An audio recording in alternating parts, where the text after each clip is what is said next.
आज हम लोग डिस्कस करने वाले हैं class 10 math exercise 2.2 solution. Basically आज हम लोग डिस्कस करेंगे क्लास 10 मैथ चैप्टर 2 पोलिनोमियल्स। इससे पहले हम लोगों ने पोलिनोमियल्स के बारे में जान चुके हैं और एक्सरसाइज 2.2 का आप ये इंट्रोडक्शन नहीं देखें तो आप जाकर इंट्रोडक्शन देख लीजिए। हम लोग एक्सरसाइज 2.2 का इंट्रोडक्शन में सीखे थे relationship between zeros and coefficient of a polynomial. Zeros और कोएफिशिएंट के बीच में क्या रिलेशन होता है, ये सारा चीज़ हम लोग डिस्कस किए। जो कॉन्सेप्ट, जो फॉर्मूला, जो चीज़ें हमें यूज करना होगा क्वेश्चंस करने के लिए एक्सरसाइज 2.2 का टू में उसका हम लोग इंट्रोडक्शन कर चुके हैं। एक्सरसाइज 2.2 का इंट्रोडक्शन इससे पहले वाला वीडियो आप उसको जाकर देख सकते हैं। देखिए आज हम लोग सॉल्यूशन करेंगे। देखिए एक्सरसाइज 2.2 में दो क्वेश्चन है, टोटल दो क्वेश्चन है। तो पहला क्वेश्चन क्या है, find the zeros of the following quadratic polynomials. हमको जीरोज फाइंड करना है। तो हम लोग जानते हैं जीरोज फाइंड करने के लिए क्या करते हैं, पोलिनोमियल को जीरो के इक्वल रख देते हैं। जीरो के इक्वल रखने का मतलब जैसे देखिए कोई भी पोलिनोमियल मान लेते हैं पी एक्स है, कोई बोलेगा इस पी एक्स का क्या निकालना है, जीरो निकालना है। तो इस पी एक्स को जीरो के इक्वल रख देंगे और उसके बाद क्या करते हैं, स्प्लिटिंग द मिडिल टर्म से हम लोग उसका जीरो फाइंड कर लेते हैं, जिसे हम लोग सॉल्व करेंगे। तो आप देखिएगा हमको जीरो फाइंड करना और वेरीफाई करना है क्या, relationship between the zeros and the coefficient. देखिए यहाँ कोई एक पोलिनोमियल मान लेते हैं क्या, P X is equal to A X square plus B X plus C. एक पोलिनोमियल, इसका दो जीरो मान लेते हैं, कौन, एक अल्फ़ा है और एक बीटा है। तो हम लोग जानते हैं ना क्या, alpha plus beta, zero of polynomial क्या होगा, माइनस बी अपॉन ए और alpha into beta. Basically product of zeros क्या होगा, सी अपॉन ए। हमें इतना का ही ज़रूरत है क्वेश्चन नंबर 1 करने के लिए। देखिए पहला क्वेश्चन क्या है, X square minus 2x minus 8, इसका क्या निकालना है, जीरो निकालना है। तो इसको जीरो के इक्वल रख देंगे, इस पोलिनोमियल को जीरो के इक्वल रख लेंगे। और हमें क्या करना है, देखिए ये माइनस 8 किस तरह से लाना है, प्रोडक्ट कर कर, और माइनस 2 क्या करके लाना है, एड या सब्सट्रैक्ट करके। देखिए माइनस 8 क्या करेंगे, 4 2 जा 8 होता है ना, और माइनस 2 कैसे आएगा, माइनस 4 प्लस 2। तो माइनस 4 मल्टीप्लाई बाई 2 क्या होगा, माइनस 8, और माइनस 2 माइनस 4 प्लस 2। हम ये मिडिल टर्म को स्प्लिट कर रहे हैं, एक्स स्क्वायर और माइनस 2x को क्या लिखेंगे, minus 4x plus 2x minus 8 is equal to 0। यहाँ से x क्या ले लिए कॉमन, तो क्या बचा, x माइनस 4 प्लस यहाँ 2 कॉमन लिए तो x minus 4 is equal to 0। देखिए यहाँ भी x माइनस 4 है, यहाँ भी x माइनस 4 है, तो x माइनस 4 क्या कर लेंगे, बाहर निकाल लेंगे। तो यहाँ क्या बचेगा, x और ये यहाँ बचेगा 2 इज इक्वल टू 0। अब देखिए दो नंबर का प्रोडक्ट जीरो है, कब हो सकता है, जब दोनों में से कोई भी एक क्या हो जाए, जीरो के इक्वल हो जाए, या फिर इसको जीरो कर लीजिए या x प्लस 2 को जीरो के इक्वल कर लीजिए। तो x इज इक्वल टू क्या आ गया, 4, x इज इक्वल टू 4 या x is equal to minus 2। Basically मेरा यही दो जीरो आ गया। क्वाड्रेटिक पोलिनोमियल है ना, तो क्वाड्रेटिक पोलिनोमियल है तो मैक्सिमम कितना जीरो आएगा, दो जीरो, यही दो जीरो आ गया। हम ये दो जीरो को मान लेते हैं let alpha is equal to 4, या फिर छोड़ दीजिए, लिखना है अल्फ़ा बीटा मान लीजिए, या फिर हम लोग नहीं लिखेंगे, हम लोग डायरेक्ट लिखेंगे, क्या वेरीफाई करना है ना। तो हम लोग जानते हैं क्या, सम ऑफ जीरोज लिख लीजिए, इतना लिखना पड़ेगा। सम ऑफ जीरोज क्या होता है, सम ऑफ जीरो, देखिए 4 में 2 ऐड करेंगे, 4 प्लस माइनस 2, सम है ऑफ जीरो, तो जीरो क्या 4 है और माइनस 2 है, तो सम करना है। तो 4 प्लस माइनस 2 क्या हो गया, प्लस 2 हो गया ना, 4 माइनस 2 2। और इसको इक्वल रख लेंगे किसके, सम ऑफ जीरोज क्या होता है, देखिए माइनस बी बाय ए। तो बी क्या है, कोएफिशिएंट ऑफ एक्स है, माइनस कोएफिशिएंट ऑफ एक्स, और ए क्या है, कोएफिशिएंट ऑफ एक्स स्क्वायर। तो हम लोग क्या लिखेंगे, माइनस कोएफिशिएंट, आप कोएफिशिएंट लिख लीजिएगा, coefficient of x upon coefficient of X square. देखिए कोएफिशिएंट ऑफ एक्स क्या है, माइनस 2 है, और इसके आगे क्या लगाना, minus, upon coefficient of X square क्या है, 1 है। देखिए माइनस माइनस प्लस, तो 2 अपॉन 1 क्या होगा, 2। क्या हम लोग वेरीफाई कर लिए, बस इसी तरह से हमको करना है। आगे क्या है, product of zeros. Product of zeros क्या होगा, ये दोनों का क्या करना है, मल्टीप्लाई। 4 मल्टीप्लाई बाय -2 क्या होगा, -8। और हम लोग जानते हैं सी बाय ए, सी क्या है कांस्टेंट टर्म और ए क्या है कोएफिशिएंट ऑफ एक्स स्क्वायर। तो क्या लिखेंगे, कोई कांस्टेंट टर्म, ऊपर तो सी बाय ए होता है ना प्रोडक्ट ऑफ जीरोज में, तो ऊपर लिखेंगे कांस्टेंट टर्म और नीचे क्या लिखेंगे, कोएफिशिएंट ऑफ एक्स स्क्वायर। देखिए कांस्टेंट टर्म क्या है -8 और कोएफिशिएंट ऑफ एक्स स्क्वायर क्या है 1। देखिए -8 है ना, मेरा भी -8 आ गया, तो हम लोग इसको वेरीफाई भी कर लिए। अब देखिए क्वेश्चन नंबर 2। क्वेश्चन नंबर 2 क्या है, 1 का ही दूसरा पार्ट। देखिए 6 क्या है, 4s square minus 4s plus 1, 4s square minus 4s plus 1। इसका जीरो निकालना है तो इसको क्या रख लेंगे, जीरो के इक्वल। यहाँ देखिए s है तो s का जो वैल्यू होगा वही क्या हो जाएगा, कोएफिशिएंट ऑफ, बेसिकली जो s का वैल्यू होगा वही जीरो हो जाएगा। जैसे यहाँ x में पोलिनोमियल था, जो भी x का वैल्यू आया वो जीरो हो गया। उसी तरह से यहाँ s में पोलिनोमियल है तो वेरिएबल s में है ना, जो भी s का वैल्यू आ जाएगा वही क्या हो जाएगा, मेरा जीरो हो जाएगा। तो देखिए हमको क्या करना है, हमको मल्टीप्लाई करके 4 मल्टीप्लाई बाई 1 4 लाना है और एड या सब्सट्रैक्ट करके -4 लाना है। तो इसको हमें स्प्लिट करना है। तो देखिए कैसे स्प्लिट कर लेते हैं, 4s स्क्वायर और 4s माइनस 4s को लिख सकते हैं -2s, ये +1 है तो +1 इक्वल टू 0। इतना तो आप लोग जानते हैं। और 2s क्या कर लिए, इससे कॉमन ले लिए तो क्या बचा, 2s बचा, इधर -1 बचा, यहाँ -1 कॉमन ले लेंगे तो क्या होगा, 2s माइनस 1 इक्वल टू 0। देखिए 2s माइनस 1, 2s माइनस 1 क्या आ गया कॉमन, तो क्या बचा यहाँ 2s माइनस यहाँ -1 बचा इक्वल टू 0। तो यहाँ से देखिए 2s माइनस 1 इक्वल टू 0 होगा या 2s माइनस 1 इक्वल टू 0। तो यहाँ से क्या निकाल सकते हैं, 2s equal to 1, 2s equal to 1, s equal to 1/2 और यहाँ पर भी s इक्वल टू 1/2। इसका 2 जीरो आया, क्या आया, इसका 2 जीरो आया और दोनों जीरो क्या है, इक्वल है। कोई दिक्कत नहीं। अब हमें क्या करना है, वेरीफाई करना है। तो sum of zeros, sum of zeros क्या होगा, दोनों को ऐड कर लीजिए, 1/2 प्लस 1/2, 1/2 प्लस 1/2 क्या हो जाएगा, 1 हो जाएगा। और हम लोग जानते हैं सम ऑफ जीरोज क्या होता है, माइनस कोएफिशिएंट ऑफ, देखिए यहाँ x में पोलिनोमियल था तो x लिखें, यहाँ क्या है s में पोलिनोमियल है तो s लिखेंगे, minus coefficient of s upon coefficient of s square है ना, s स्क्वायर। उसी तरह से क्या लिखेंगे, प्रोडक्ट ऑफ जीरोज क्या होगा, अब दोनों को क्या करना है, हमें प्रोडक्ट करना है। तो 1/2 multiply by 1/2, 1/2 multiply 1/2 is equal to 1/4। अब हम लोग जानते हैं क्या, product of zero constant term upon coefficient of X square, वहाँ x था तो x स्क्वायर, यहाँ s है तो s स्क्वायर। आप इसको चेक भी कर सकते हैं। देखिए product minus coefficient of s, minus coefficient of s क्या है, coefficient of s -4 upon coefficient of s square. तो 4 से 4 कैंसिल, 1 टाइम्स में क्या 1 आया, सही है। दूसरा क्या है, कांस्टेंट टर्म क्या है 1 और constant coefficient of s square क्या है 4, तो 1/4, यही मेरा 1/4 है ना, तो मेरा ये सही है। आगे देखते हैं क्वेश्चन नंबर 3, इसको मिटा देते हैं, ये तो आपको पता होगा। देखिए क्वेश्चन नंबर 3 क्या है, 4u क्या है 6, इसको हम लोग पहले डिसेंडिंग ऑर्डर में लिखेंगे, 6x स्क्वायर, उसके बाद x वाला -7x, उसके बाद -3 इज इक्वल टू 0। हमें 0 निकालना है तो पोलिनोमियल को 0 के इक्वल रख दिए। अब हमको क्या करना है, देखिए 6 3 जा 18, -18 लाना है क्या करके, प्रोडक्ट कर और -7 लाना एड या सब्सट्रैक्ट करके, क्या आ जाएगा, देखिए -9 मल्टीप्लाई बाई 2 और -9 + 2 -7 हो जाएगा।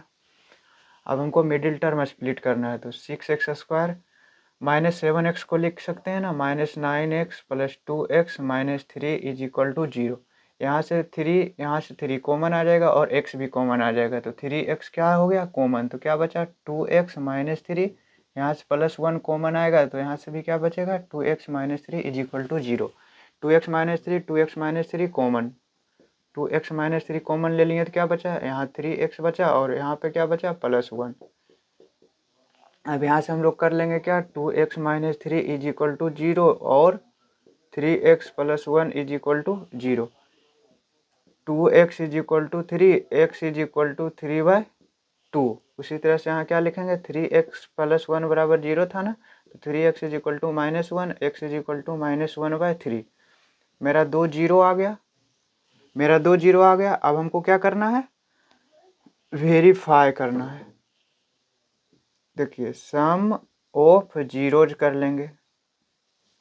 सम ऑफ जीरो क्या होगा 3/2, देखिए 3/2 और -1/3, 3/2 - 1/3 क्या हो जाएगा 6 एलसीएम आ जाएगा। 6 एलसीएम 2 3 जा 6, 3 3 जा 9 - 3 2 जा 6, 7/6 आ गया। क्या आ गया 7/6 आ गया। अब हमको क्या लिखना है, सम ऑफ जीरोज क्या होता है, बस यही लिखना है कोएफिशिएंट ऑफ, देखिए माइनस कोएफिशिएंट ऑफ एक्स ना, माइनस कोएफिशिएंट ऑफ एक्स, क्या क्योंकि एक्स में है, upon coefficient of X square. देख लीजिए एक बार, माइनस कोएफिशिएंट ऑफ एक्स क्या है, माइनस कोएफिशिएंट ऑफ एक्स करेंगे तो ऊपर 7 आएगा और नीचे 6 आएगा, तो क्या 7/6 है। हाँ, इसको आप नोट कर लीजिए। देखिए product of zeros,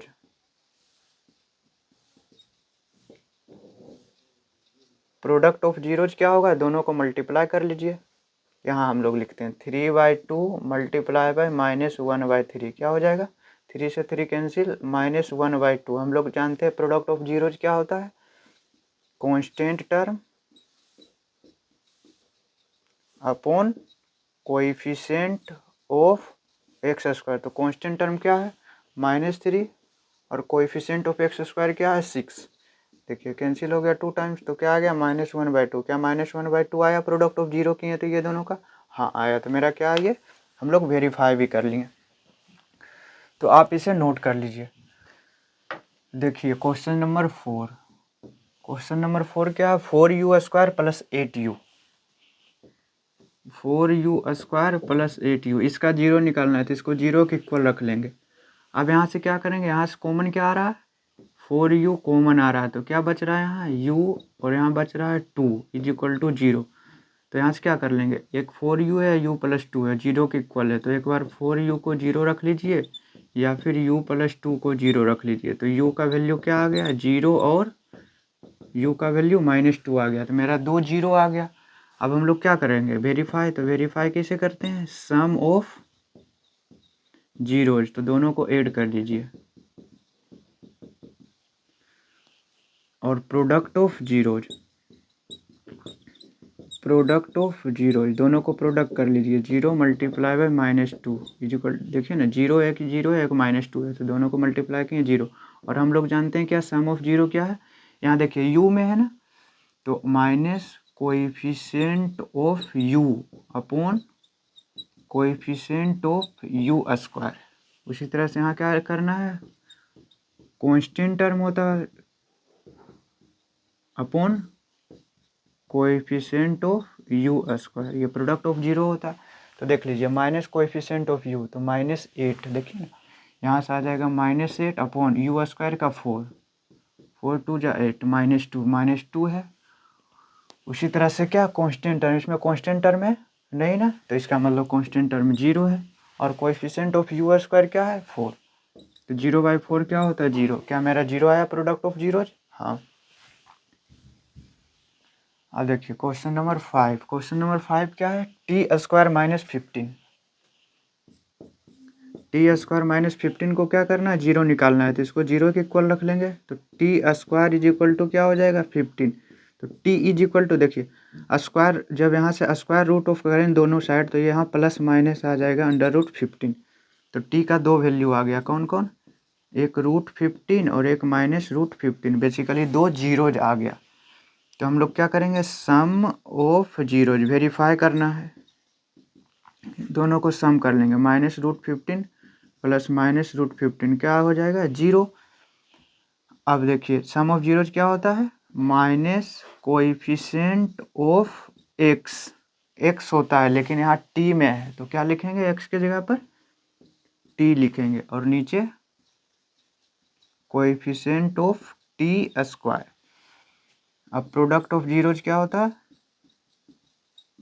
product of zeros, दोनों को प्रोडक्ट कीजिए, √15 मल्टीप्लाई बाय -√15 क्या हो जाएगा, -15। हम लोग जानते हैं क्या, constant term, product of zero क्या होता है, constant term upon coefficient of T square. आप चेक भी कर सकते हैं, देखिए माइनस कोएफिशिएंट ऑफ टी, देखिए कोएफिशिएंट ऑफ टी है यहाँ नहीं है तो इसका मतलब जीरो। जब ऊपर जीरो आ गया नीचे भी कोई नंबर आ गया जीरो, किसी भी नंबर में जीरो से डिवाइड, किसी भी जीरो में किसी भी नंबर से डिवाइड करेंगे क्या होगा, जीरो हो जाएगा।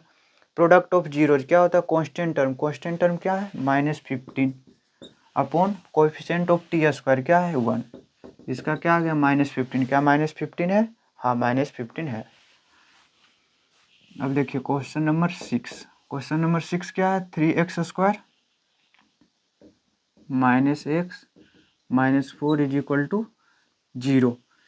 देखिए 3 -4 क्या होगा, मल्टीप्लाई कीजिएगा -12 और बीच में क्या है, -1 है। हमको क्या करना है, मल्टीप्लाई करके -12 लाना और एड या सब्ट्रैक्ट कर कर -1 लाना है। तो देखिए -4 मल्टीप्लाई बाय 3 क्या होगा, -12 हो जाएगा और -4 + 3 क्या हो जाएगा, -1 हो जाएगा। 3x स्क्वायर और -x को लिख सकते हैं, -4x + 3x - 4 is equal to 0। यहाँ से x कॉमन ले लेंगे तो क्या बचेगा, 3x - 4, यहाँ से 1 कॉमन ले लेंगे तो 3x - 4 इज इक्वल टू 0। दोनों साइड से क्या, दोनों जगह क्या है, 3x - 4 है तो यहाँ क्या बचेगा, x, यहाँ बचेगा 1 इज इक्वल टू 0। क्या हम लोग सही कर रहे हैं ना। अब यहाँ से क्या कर लेंगे, 3x - 4 इज इक्वल टू 0 और x + 1 इज इक्वल टू 0। यहाँ से क्या आ जाएगा, x इज इक्वल टू 4/3 और यहाँ से x इज इक्वल टू -1। अब हमको वेरीफाई करना है तो क्या लिखेंगे, पहले sum of zero, sum of zeros क्या होगा, 4/3 प्लस -1, तो प्लस माइनस माइनस हो जाएगा तो -1, 3 एलसीएम आ जाएगा तो 4 - 3 1, 1/3 आ गया। और product of zeros, product of zeros क्या होगा, दोनों को मल्टीप्लाई कीजिए, 4/3 मल्टीप्लाई बाय -1 क्या हो जाएगा, -4/3। आप इसको लिख लीजिए, सम ऑफ जीरो की जगह पर ना आप लिख लीजिए, हम लोग जानते हैं क्या, माइनस कोएफिशिएंट ऑफ किस में है, एक्स में है तो x upon coefficient of X square, और इसको क्या लिखेंगे, कांस्टेंट टर्म, कांस्टेंट टर्म, ये कांस्टेंट टर्म लिखा हुआ है यदि आपको दिखाई नहीं दे रहा है तो, फिर upon coefficient of X square. एक बार आप मिला लीजिए, क्या सम 1/3 आता है माइनस कोएफिशिएंट ऑफ एक्स, तो 1 हो जाएगा ऊपर और नीचे 3, ठीक है। कांस्टेंट टर्म क्या है, -4, नीचे क्या आ जाएगा, कोएफिशिएंट ऑफ एक्स का 3 तो -4/3, ये भी मेरा सही है। तो हम लोग क्वेश्चन नंबर 1 सोल्व कर लिए। अब हम लोग क्वेश्चन नंबर 2 सोल्व करेंगे।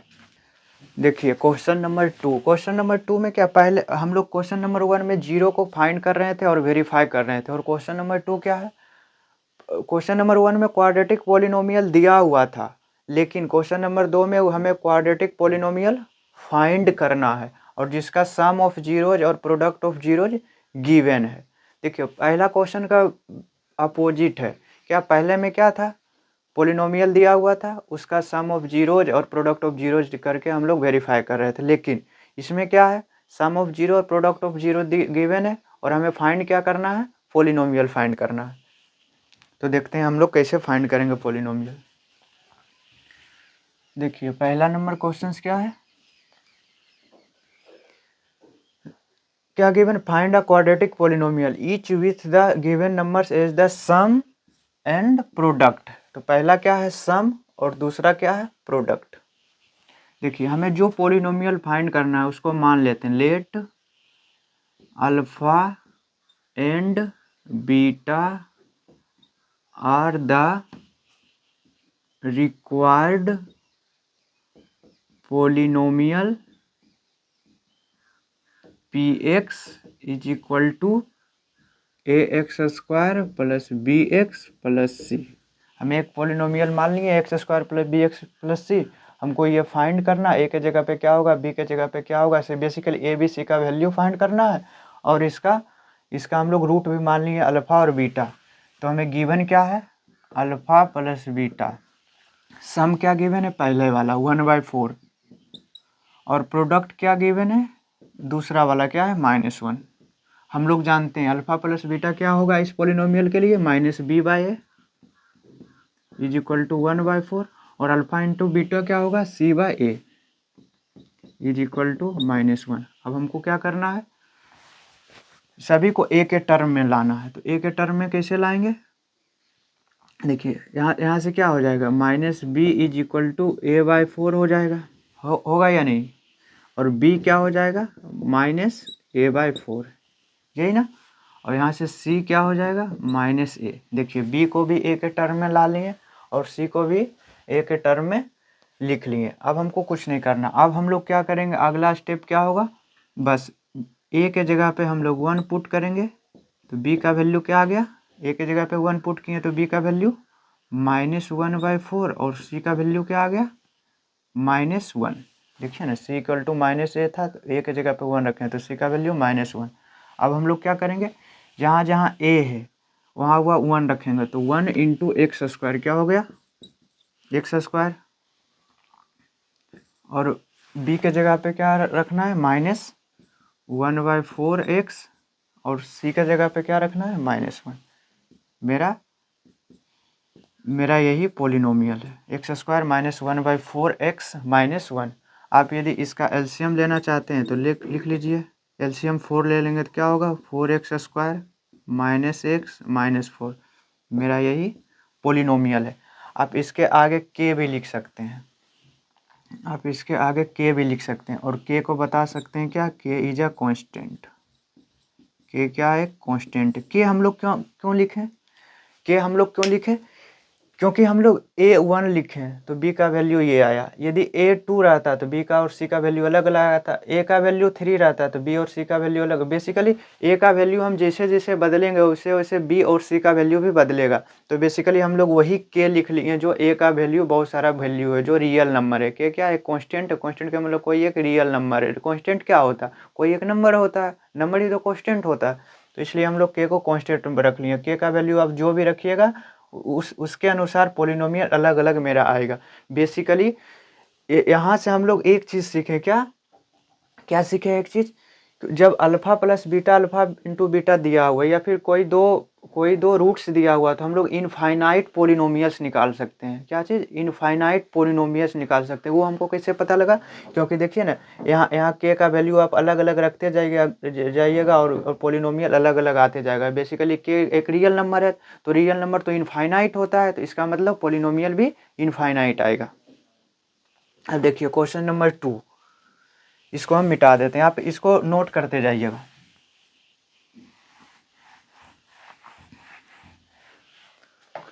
देखिए क्वेश्चन नंबर 2 में भी तो यही निकालना है, सिर्फ यहाँ नंबर बदल देते हैं क्वेश्चन नंबर 2 और यही अल्फा और बीटा मान लेते हैं जो पोलिनोमियल निकालना है X square plus B X plus C का। और हमको गिवन है क्या, सम क्या गिवन है, √2। तो हमें गिवन है क्या, alpha plus beta is equal to √2। और प्रोडक्ट क्या गिवन है, 1/3। Alpha into beta is equal to 1/3।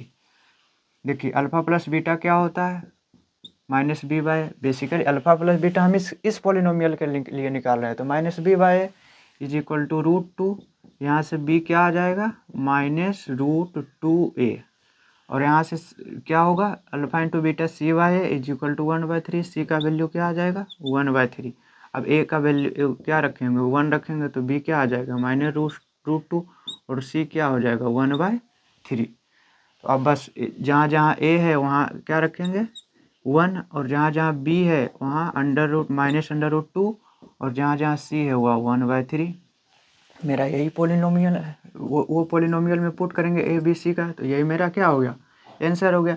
यदि आप इसका एलसीएम लेना चाहते हैं तो ले लीजिए, P X is equal to k into 3x² minus 3√2 हो जाएगा ना, 3 एलसीएम लेंगे तो 3√2x + 1, मेरा यही पोलिनोमियल है। और के को क्या लिखेंगे, के इज अ कॉन्स्टेंट। बस हम लोग सोल्व कर लेंगे। और क्वेश्चन नंबर 3 हम लोग कैसे सोल्व करेंगे, क्या है, alpha plus beta alpha into beta given है ना, तो हमें यही लिखना, let alpha and beta are the required polynomials P X is equal to A X square plus B X plus C. अब उसके नीचे क्या कर लेंगे, अल्फा प्लस बीटा क्या है 0 और अल्फा इंटू बीटा क्या गिवन है √5। देखिए अल्फा प्लस बीटा क्या होगा, -b/a is equal to 0, basically b क्या आ गया 0 आ गया। और यहाँ c/a इज इक्वल टू √5, सी का वैल्यू क्या आ गया √5a, तो a का वैल्यू क्या रखेंगे 1, a का वैल्यू कुछ भी रखिए, b क्या आएगा 0 और c क्या होगा √5, तो हम लोग क्या रखेंगे, यहाँ a के जगह पे क्या रखना है 1, तो x² हो जाएगा, और b के जगह पर 0 plus 0 into x plus c के जगह पर √5, यही मेरा पोलिनोमियल आ गया। Basically P X is equal to, आगे लगाना चाहते हैं तो क्या लगा लीजिए, नहीं तो ऐसे भी छोड़ सकते हैं, इस तरह से भी आप लोग छोड़ सकते हैं। शायद आपके बुक में यही आंसर होगा, के आगे नहीं लगाया हुआ होगा, तो क्या हो जाएगा, के नहीं लिखते हैं तो क्या होगा x², यहाँ 0 इंटू एक्स 0 हो जाएगा, तो x² प्लस √5 मेरा एक पोलिनोमियल आ गया। क्वेश्चन नंबर 4 में अल्फा प्लस, देखिए आपको ये तो हर एक क्वेश्चन के ऊपर लिखना है, ये चीज़ें आपको हर एक क्वेश्चन के ऊपर लिखना ही होगा। क्यों, क्योंकि हमें तो क्वाड्रेटिक पोलिनोमियल निकालना है, तो जो पोलिनोमियल निकाल रहे हैं तो उसको तो लिखना होगा रिक्वायर्ड पोलिनोमियल। देखिए क्वेश्चन नंबर 4 में क्या है, दोनों 1 1 दिया हुआ है, तो बेसिकली अल्फ़ा प्लस बीटा भी 1 है और अल्फ़ा इंटू बीटा भी 1 है, तो अल्फ़ा प्लस बीटा क्या होता है -b/a इक्वल टू 1 है, तो b इज इक्वल टू क्या हो जाएगा -a, और अल्फ़ा इंटू बीटा क्या होता है c/a इक्वल टू 1 गिवन, तो c का वैल्यू a है, तो a को 1 रखेंगे तो b को -1 हो जाएगा और c 1 हो जाएगा। अब मेरा रिक्वायर्ड पोलिनोमियल क्या हो जाएगा, पी एक्स, ए के जगह पे 1 रखेंगे तो x², b के जगह पे -1 रखेंगे तो -x, और प्लस c के जगह पे 1 रखेंगे तो x² - x + 1 मेरा रिक्वायर्ड पोलिनोमियल है। उसी तरह से क्वेश्चन नंबर 5 भी सोल्व कर लेंगे। क्या क्वेश्चन नंबर 5 में, क्वेश्चन नंबर 5 में है, देखिए अल्फ़ा प्लस बीटा क्या गिवन है -1/4 और अल्फ़ा इंटू बीटा क्या गिवन है 1/4। देखिए फिर से हम बोल रहे हैं, इसके नीचे आपको ये चीज़ें लिखना ही होगा। देखिए अल्फ़ा प्लस बीटा क्या होगा -b/a इज इक्वल टू 1/4, और अल्फ़ा इंटू बीटा क्या होगा c/a is equal to 1/4, minus से माइनस कैंसिल, तो b का वैल्यू क्या आ गया a/4 और c का वैल्यू भी क्या आ गया a/4, दोनों का वैल्यू क्या है a/4, तो आप रख लीजिए, a का वैल्यू 1 रखिएगा तो b का वैल्यू 1/4 हो जाएगा और c का वैल्यू भी 1/4 हो जाएगा। अब मेरा रिक्वायर्ड पोलिनोमियल पी एक्स क्या हो जाएगा, a के जगह पे 1 रखिएगा तो x² और b के जगह पे 1/4 रखिएगा तो 1/4x, प्लस c के जगह पे भी 1/4 रखिएगा तो 1/4। अब 4 एलसीएम ले लीजिए तो क्या हो जाएगा 4x² प्लस x प्लस 1, मेरा यही रिक्वायर्ड पोलिनोमियल आ गया। अब क्वेश्चन नंबर 6 देखते हैं। क्वेश्चन नंबर 6 कैसे करेंगे, देखिए यहाँ पर लिख लेते हैं। क्वेश्चन नंबर 6 में अल्फ़ा प्लस बीटा क्या गिवन है 4, अल्फ़ा इंटू बीटा क्या गिवन है 1, तो अल्फ़ा प्लस बीटा क्या होगा इस पोलिनोमियल के लिए x² plus bx plus c, -b/a is equal to 4 और c/a इज इक्वल टू 1, तो b का वैल्यू क्या आ गया -4a और c का वैल्यू 1। आप रख लीजिए, a का वैल्यू 1 रखिएगा तो b का वैल्यू -4 हो जाएगा और c का वैल्यू 1 हो जाएगा। अब मेरा required polynomial P x, a के जगह पे 1 रखेंगे तो क्या होगा x², ये क्या है -4, b के जगह पे -4 रखेंगे तो -4x, c के जगह पे 1 रखेंगे तो क्या होगा +1, मेरा यही रिक्वायर्ड पोलिनोमियल आ गया। तो आज हम लोगों ने क्या सीखा, आज हम लोगों ने सीखा क्या कि कोई भी पॉलिनोमियल गिवन है, कोई भी पॉलिनोमियल गिवन है तो उसका जीरो कैसे निकालेंगे और किस तरह से वेरीफाई करेंगे। और दूसरा हम लोगों ने क्या सीखा, कि कोई भी पॉलिनोमियल का सम और जीरो दिया है तो किस तरह से हम लोग पॉलिनोमियल को निकाल सकते हैं, उस क्वाड्रेटिक पॉलिनोमियल को निकाल सकते हैं। बेसिकली देखिए एक चीज़ और बता दे रहे हैं आपको। मान लीजिए यहाँ तो सम और प्रोडक्ट गिवन था, हमें सम और प्रोडक्ट नहीं दिया हुआ है, केवल दो मान लेते हैं, एक अल्फ़ा है और एक बीटा है, दो जीरो गिवन है, सम और प्रोडक्ट नहीं है, और बोल रहा है क्या हमको क्वाड्रेटिक पॉलिनोमियल बताओ। तो आपको क्या करना है, आपको पहले अल्फ़ा और बीटा गिवन है ना, दो जीरो दिया हुआ है तो सम ऑफ जीरोज निकालना होगा पहले, जिसे अल्फ़ा प्लस बीटा आपको निकालना होगा। देखिए 5 आ गया, और alpha into beta product of zero भी आपको निकालना होगा। क्या होगा, 2 × 3 6। आप जैसे किए उस तरह से कर लीजिएगा। कैसे किए थे, -b/a = 5 और c/a = 6। तो b का वैल्यू क्या आ गया, -5a, और c का वैल्यू क्या आ गया, 6a। अब यहाँ पे क्या, अब इसके बाद क्या स्टेप था, a का वैल्यू 1 रखते थे तो b का वैल्यू -5, c का वैल्यू 6। अब मेरा रिक्वायर्ड पोलिनोमियल अब कैसे निकालते थे, px = a के जगह पे 1 रखेंगे तो x², आप यहाँ से देख लीजिएगा, और b के जगह पे -5 रखेंगे तो -5x + 6, c के जगह पे 6 रखेंगे। तो इस तरह से हम लोग जाएंगे। समझ में आ गया ना। जब कोई सम और जीरो नहीं, सम और प्रोडक्ट, देखिए कोई भी अल्फ़ा और बीटा गिवन हो, बेसिकली दो जीरो गिवन है, क्या चीज़ नहीं गिवन हो, सम और प्रोडक्ट नहीं गिवन हो, तो हम लोग पहले सम भी निकालेंगे और प्रोडक्ट निकालेंगे, उसके बाद जिस तरह से किए उस तरह से करते चले जाएंगे। तो बस आज के लिए इतना ही रखते हैं। उम्मीद करते हैं आप लोग अपना मेहनत कर रहे होंगे, आप PYQ previous year question solve कर रहे होंगे, क्योंकि आपका ये समय सिर्फ प्रैक्टिस का है। तो आप PYQ कीजिए, जिसमें आपको अलग अलग तरह के क्वेश्चन देखने के लिए मिलेगा, और आपका कॉन्फिडेंस भी बिल्ड होगा, जिससे आप आराम से आप एग्ज़ाम में अच्छा मार्क्स ले आइएगा। तो बस आज के लिए इतना ही रखते हैं। यदि कोई प्रॉब्लम है, कोई दिक्कत है, आपको कहीं समझने में दिक्कत है, तो आप हमें कमेंट में बता सकते हैं।